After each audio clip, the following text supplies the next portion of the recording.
ಕುಮಾರವ್ಯಾಸ ಭಾರತದ ಆದಿಪರ್ವದ 2ನೇ ಸಂಧಿಯ 7ನೇ ಕವನ. ಸರ್ಪಯಜ್ಞದಲ್ಲಾದ ದುರಿತದ ಅಂದರೆ ದುರಂತದ ಸರ್ಪಯಜ್ಞಗಳಲ್ಲಾದ ದುರಿತದ ದರ್ಪವನ್ನು ಅಂದರೆ ತರ್ಪಣೆಯನ್ನು ಅಂದರೆ ದರ್ಪವನ್ನು ಕೆಡ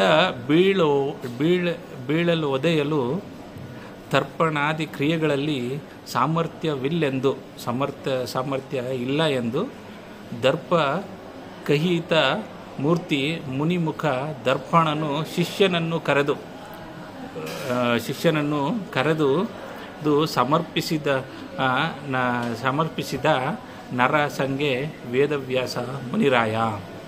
ಅಂದರೆ ಮನ್ಮಥನ ಶತ್ರುವು ಮುನಿಗಳಿಗೆ ಕನ್ನಡಿಯಂತಿರುವವನೂ ಆದ ವೇದವ್ಯಾಸ ಮುನೇಶ್ವರನು ಜನಮೇಜಯನು ಸರ್ಪಯಜ್ಞದಲ್ಲಿ ಗಳಿಸಿದ ಮಹಾಪಾಪವನ್ನು ತರ್ಪಣವೇ ಮೊದಲಾದ ಕ್ರಿಯೆಗಳಿಂದ ನಿವಾರಿಸಿಕೊಳ್ಳಲು ಸಾಧ್ಯವಿಲ್ಲವೆಂದು ನಿಶ್ಚಯಿಸಿ ಶಿಷ್ಯನಾದ ವೈಶಂಪಾಯನನ್ನು ಕರೆದು ಜನಮೇಜಯನಿಗೆ ಹೀಗೆಂದು ಹೇಳಿದನು. ಏನಂತ ನೆಕ್ಸ್ಟ್ ಕಾವ್ಯದಲ್ಲಿ ನೋಡೋಣ. ಧನ್ಯವಾದಗಳು.